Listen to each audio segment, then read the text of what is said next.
Olá pessoal aí do canal Física com Bandeira. Nossa aula de hoje nós vamos debater um conteúdo muito cobrado do Enem, chamado de corrente elétrica. Então, preste atenção que o conteúdo é muito fácil e você vai aprender, tá bom? Então hoje vamos logo tentar entender o que acontece na parte interna de um fio metálico. Então vamos fazer aqui uma analogia, ao qual eu tenho um fio metálico condutor e aonde eu tenho aqui um monte de elétrons, a qual esses elétrons eles se movimentam em todas as direções, num movimento caótico. Então eu tenho aqui, né, esses elétrons nesse movimento caótico aí, galera, só para vocês terem uma ideia. A velocidade, né, desse movimento caótico aí é da ordem de 10 elevado a 6 metros por segundo. Então é uma velocidade muito grande.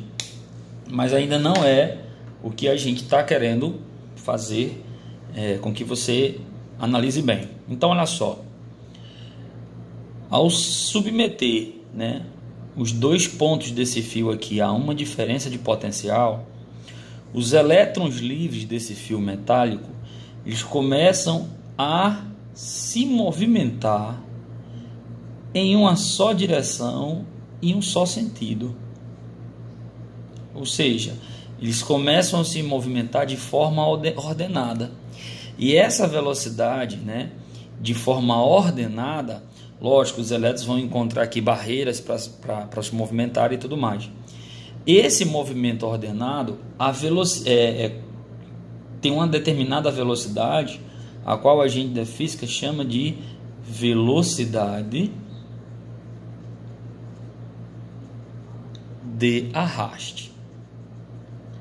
Essa velocidade de arraste, pessoal, ela não tem um valor muito grande, como as pessoas pensam.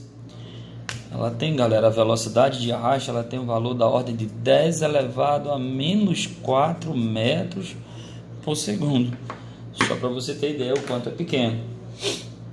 Aí vocês podem perguntar, então quer dizer que a velocidade dos elétrons, quando submetido a uma diferença de potencial, é pequena? É muito pequena, tá bom? Mas por que a luz acende logo?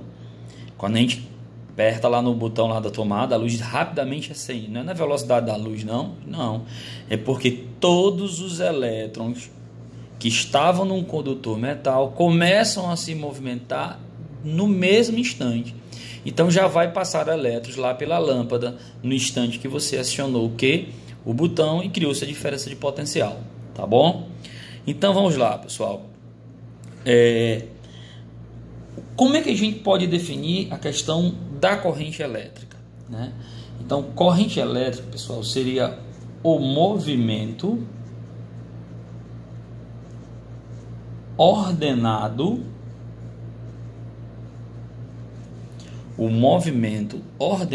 de cargas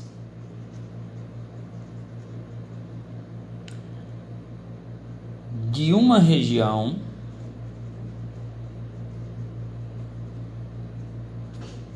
para outra. Ok? Então, quando a gente falar em corrente elétrica, a gente vai ter o quê? Um movimento ordenado de portadores de cargas de uma determinada região para outra. Nós vamos mais na frente mostrar para vocês para onde é esse movimento, tá bom? Então, olha só, gente. Essa corrente elétrica, ela pode simplesmente ser uma corrente elétrica eletrônica, vamos dizer assim. Ela vai ter três formas, tá bom? A gente vai falar cada um aqui. Ou seja, eletrônica. Aí, Pedro, essa eletrônica, quais seriam as particularidades dela? Ela aconteceria, vamos lá, primeiro nos condutores metálicos, certo? E quem se movimenta, professor Pedro, são os elétrons livres. Tá certo? Então, esse aqui é chamado de condutor de primeira espécie, que são os condutores o que? Metálicos, né? A gente vai ter aqui uma corrente elétrica eletrônica. Quem se movimenta são os elétrons livres. E como é que eu posso calcular a intensidade média dessa corrente elétrica? Então, olha só. Vamos pegar aqui a nossa figurinha. A gente tem aqui uma determinada área de seção transversal. Então, se eu conseguir calcular a quantidade de cargas aqui que passam por essa seção no intervalo de tempo, eu sei calcular a intensidade da corrente elétrica. E a gente tem, ó, que vai ser, ó, a quantidade de carga dividido pelo intervalo de quê? De tempo. Só lembrando que a quantidade de carga ela é definida como um número inteiro de prótons ou elétrons vezes o valor da carga elementar. Quem não lembra, o valor da carga elementar é de 1,6 vezes 10 elevado a menos 19 coulomb, que é a menor porção de energia elétrica existente na natureza. Tudo isso dividido pelo intervalo de quê? De tempo, tá bom? Então, ó, vale salientar que a quantidade de carga, a unidade de medida é dada pelo coulomb e o tempo dado em segundo, e que no sistema internacional nós vamos chamar de ampere, tá bom? Então, lá na corrente eletrônica, ela vai predominar nos condutores metálicos e são os elétrons livres que se movimentam, tá certo? Vamos passar agora para outro ponto. Ó, eu posso ter uma corrente elétrica também no meio iônico, tá certo? Ah, professor, se ela for iônica, a corrente elétrica iônica, ela vai se dar aonde? Vai se dar em uma solução eletrolítica.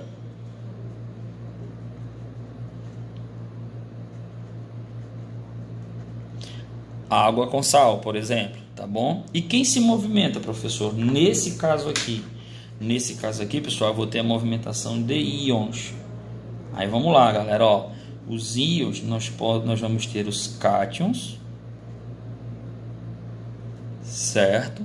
Que são os portadores de cargas positivas, mas também nós vamos ter a movimentação de ânions, que são os portadores de cargas o quê? Negativas, tá bom? Então um detalhe aqui, ó. Nesse caso aqui, quando a gente tiver uma solução, eu vou fazer um exemplo por aqui, mas sabendo que é o metal. Tanto eu vou ter os cátions se movimentando ordenadamente, como também os ânions se movimentando. Então, eu vou ter tanto movimento de cátions como de ânions.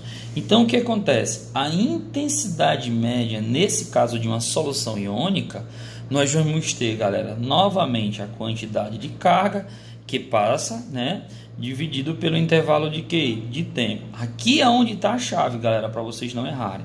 Nesse caso aqui, eu vou somar em módulo a quantidade dos portadores de cargas positivas, que são os cátions, mais em módulo a quantidade de cargas negativas, que são pelos ânions.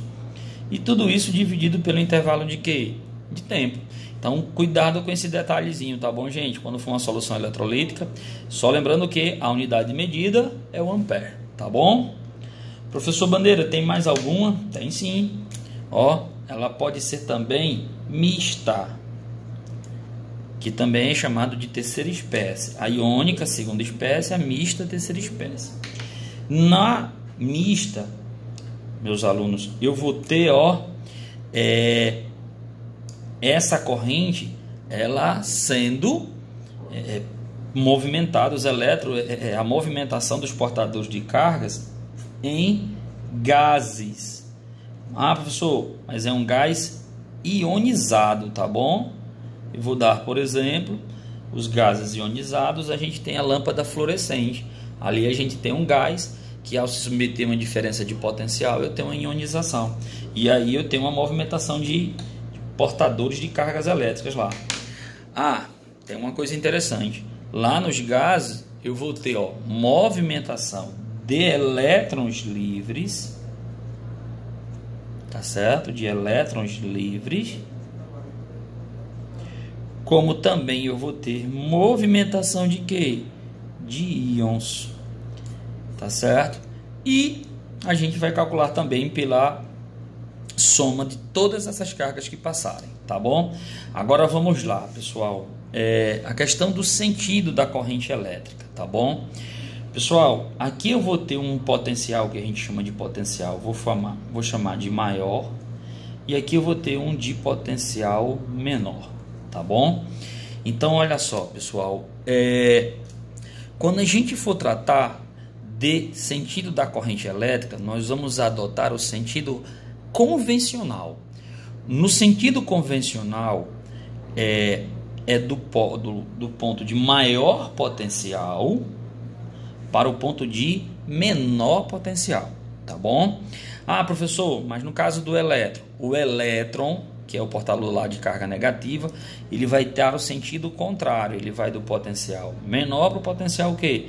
Maior, mas o sentido que a gente vai adotar é o sentido convencional, tá bom? Sempre do ponto maior para o ponto que menor, tá ok? Então ficou aí essa aulazinha. Qualquer dúvida aí, galera, pode perguntar. Se tiver alguma questão, manda para mim que a gente resolve aí no canal Física com Bandeira, tá bom? Abração e já já a gente vai colocar mais aulas aí e se der certo o exercício. Abraço.